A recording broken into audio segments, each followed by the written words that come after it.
compito è proprio quello spesso di risolvere i problemi. Invece oggi ci troviamo dopo 450 giorni ancora con un problema. Non abbiamo una data certa. Il comparto economico che ruota intorno ai matrimoni e alle cerimonie in generale è ancora bloccato dal governo, senza prospettive ufficiali di una riapertura prossima, e per questo è sul piede di guerra.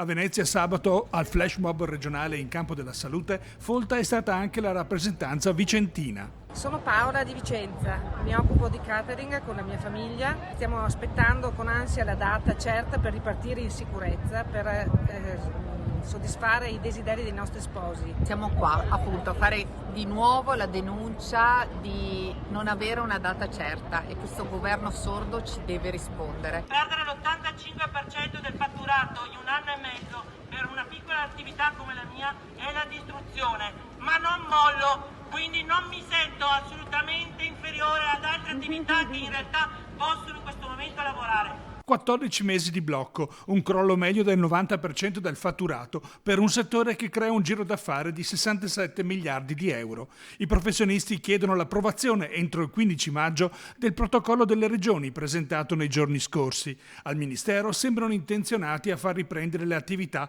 a partire dal prossimo 15 giugno. Ora serve dare l'ufficialità ai professionisti e agli sposi.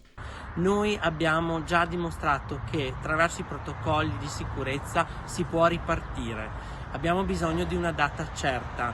Giugno è il mese in cui si svolgono tantissimi matrimoni, tantissimi eventi privati. Abbiamo bisogno di una data in modo tale che possiamo organizzare. Questo comparto ha bisogno di tempi lunghi per poter organizzare un evento, quindi dobbiamo avere una data.